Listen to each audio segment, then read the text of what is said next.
The theme from the National Hockey League is hockey is for everyone. The theme is not hockey is for everyone, ... unless you don't believe in gay rights, then do whatever you want. This is Sid Sexeiro, a well-known Canadian morning talk show host from Toronto. In this clip, Sid's talking about a Philadelphia Flyers player named Ivan Provorov, who refused to wear a Pride-themed jersey to skate around with his teammates during warm-ups last week. After the game, Provorov cited his Russian Orthodox religious beliefs as his justification for not participating. Here is Sid talking about how the NHL should respond to Mr. Provorov. Now, it could change with the NHL. Could change with the NHL. I think you fine the Flyers $1 million for this. I'm not kidding.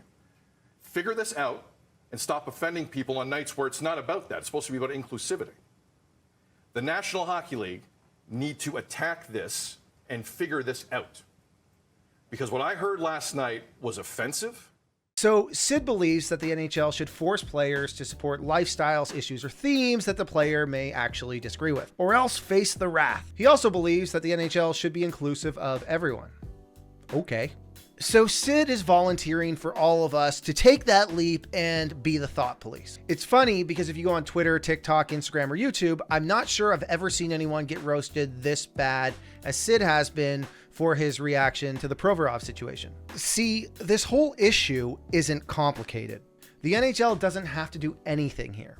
The Flyers did a good thing supporting the LGBTQ+ community by skating around with pride jerseys before a game. What Provorov did, many people on the internet might actually agree with. I don't. And I believe that the majority of people would agree it makes him look like an asshole. I'm not saying he should be canceled. I'm not saying he should be punished. But if you're telling me that you can't go out there and skate with that jersey on because of your religion, that's fine. Your religion makes you look like an asshole. But somehow, as far as the internet's concerned at least, Sid seems to have stolen Provorov's thunder, and now Sid has become the grand asshole in this whole scenario. And then it got me thinking. Sid recently went viral for supporting CUPE workers who were objectively underpaid unionized education assistant type workers in Ontario. Sid digged in hard. Check it out. I'm angry. I'm really angry. I've been in this business 20 years. I know what incompetence is, and I know what incompetence looks like. When you can't do your job, you are incompetent. This government has no idea what it's doing, and you at home are paying the price. You have to figure it out with your kids. Yeah. You have to figure it out with your family and your husband and your wife. So in this rant, without getting into any specific numbers, budget forecasting, long-term consequences, etc., Sid does one thing really well. He takes the union side.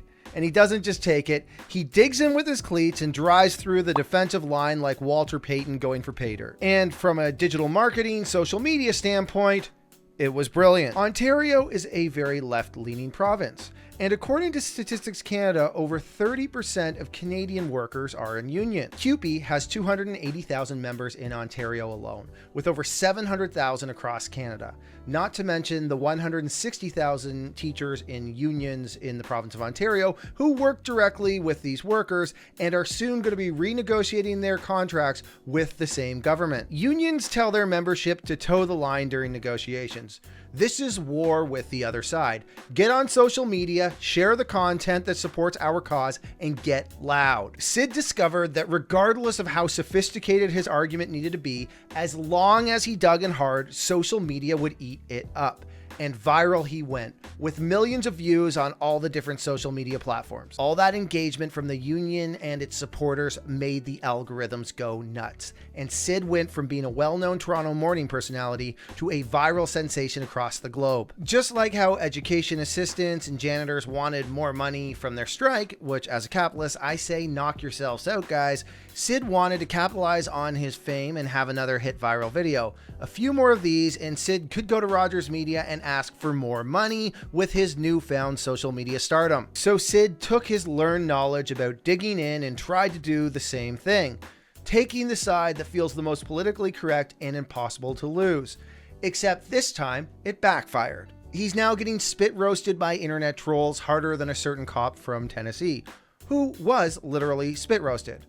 Let's save that for another video. Sid somehow managed to become the bigger clown versus a guy who basically came out as making a statement that most will perceive as a statement against the gays. That simplification may sound harsh. You may disagree for whatever reason.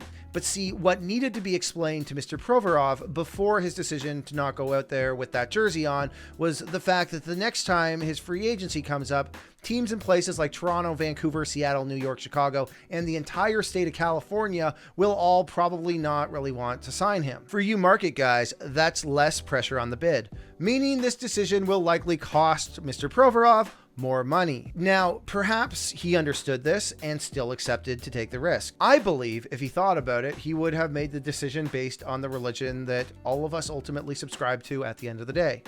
Money. Let me give you another example. The Saudi royal house prides itself as the guardian of the Muslim faith. They claim to seek to ensure that daily life on the Arabian Peninsula is dominated by Islamic practices. The two holiest sites of Islam, Mecca and Medina, are under its care, and it welcomes in non-COVID times millions of hajis, which are Muslim pilgrims from all over the world to these cities each year, a place where they could bring in persecuted Muslims. Now, back in December, China's president, Xi Jinping, visited Saudi Arabia, begging the Saudis to ditch the petrodollar and begin accepting yuan for oil. See, China isn't really good to the Muslim people. In China's far west, the Uyghurs are facing a genocide from Xi's government, the CCP. They lock this persecuted group up, put them in forced labor camps, harvest their organs, sterilize their women, and send the children to schools where they will learn to act more Chinese.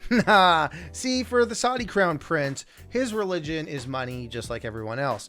He'll gladly accept yuan so long as China gives him access to nuclear technology. And of course, we know how much a country with that much oil and gas needs cheap power. They want that nuclear technology for weapons, to take a more dominant position in the Middle East, and well, ultimately use that power to make more money. So whether you're Mohammed bin Salman, Sid Sexeiro, or Ivan Provorov, who hasn't quite figured it out yet, in the end, we're all governed by the same religion, whether we like it or not. The forces around us make it so.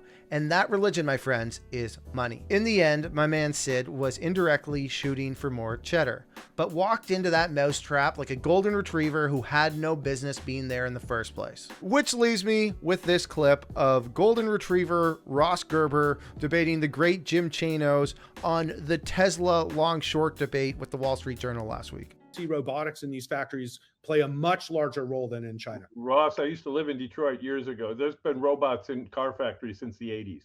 Yeah, those are dumb robots. These are smart robots. Okay. So Ed